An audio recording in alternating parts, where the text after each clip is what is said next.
Then to Montana. Amidst a wave of anti-LGBTQ legislation from Republicans, the state's first and only transgender lawmaker is now being silenced after she said this about their push to ban gender-affirming care for children in that state. Take a listen.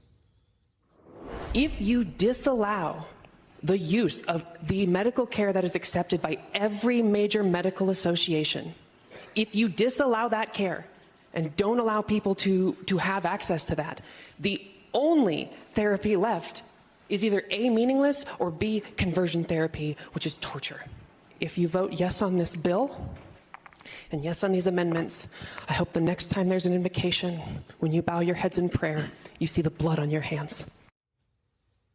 That was Representative Zooey Zephyr, who the Republican speaker now refuses to recognize if she tries to speak on any issue. And we should mention that ban of medical care is just one of the many pieces of anti-LGBTQ plus legislation Republicans want on the books.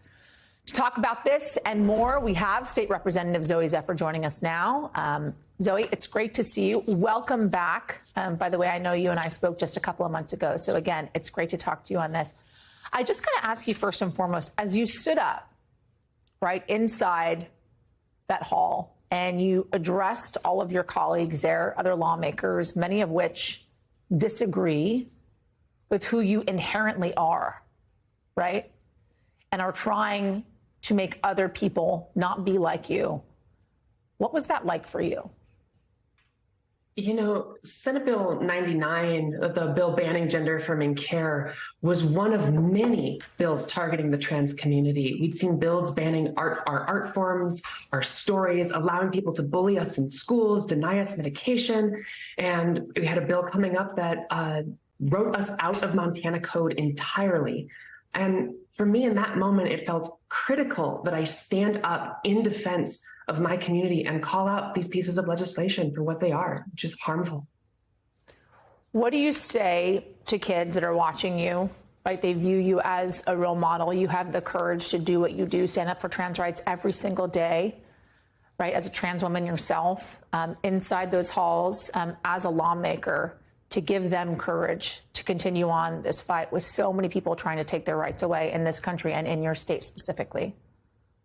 The first thing is what trans people already know, is that when we get to transition and live as ourselves, we live lives full of joy. I wouldn't be able to do the work I do in the Montana legislature and in my community had I not transitioned and come into myself fully. So I would say, first and foremost, stand tall in yourself and know that we're going to win these fights in the end. Even if we're not winning them here in the legislatures, we'll win them in the courts, and we're already winning them in our communities when we stand up and show the world who we are and how we love the world. I want to dig in, as you mentioned, there's so many trans bills, anti-trans bills happening in your state. I want to dig into some of those if we can. Some of the reporting that I want to read from is from the Daily Beast, saying, quote unquote, Montana could soon define trans people out of existence, as they put it. The latest and most extreme piece of anti-trans legislation, SB 458, which will soon head to the House for consideration, seeks to define sex according to reproductive capacity, stripping legal recognition from trans, non-binary, and those with intersex conditions. What can you tell us about this bill and the worries that you have about it passing? That bill was the first bill that the speaker did not allow me to partake in debate on. A bill, he denied a trans woman the ability to speak on a bill that writes us out of code. It's a bill that misdefines sex. They attempted to edit the definition of sex 3 different times, and each time the medical community said, this doesn't fit. Additionally, it opens up areas where people might not be able to prosecute crimes against intersex children, and also opened up weird loopholes in selling eggs for human cloning if you're intersex. Poorly written bill, but the intent was to write trans people out of Montana code. It's interesting because the Freedom Caucus in your state, right, also misgendered you when they called for you to be punished for that speech that we just played at the very top. On top of that, as we're talking about these bills, there is another bill that your colleagues are pushing to make it easier for students in schools to do the very same to other students, right? Essentially misgendering them, allowing them to call them by their name that they were given at birth. Give us the status update on that, and also just what you see this doing to kids? So the hypocrisy of the Freedom Caucus's letter, I think, is apparent. They're called for civility and debate while misgendering. They call for limited government while using government to take away trans people's access to healthcare. And policies like the one allowing people to misgender trans students.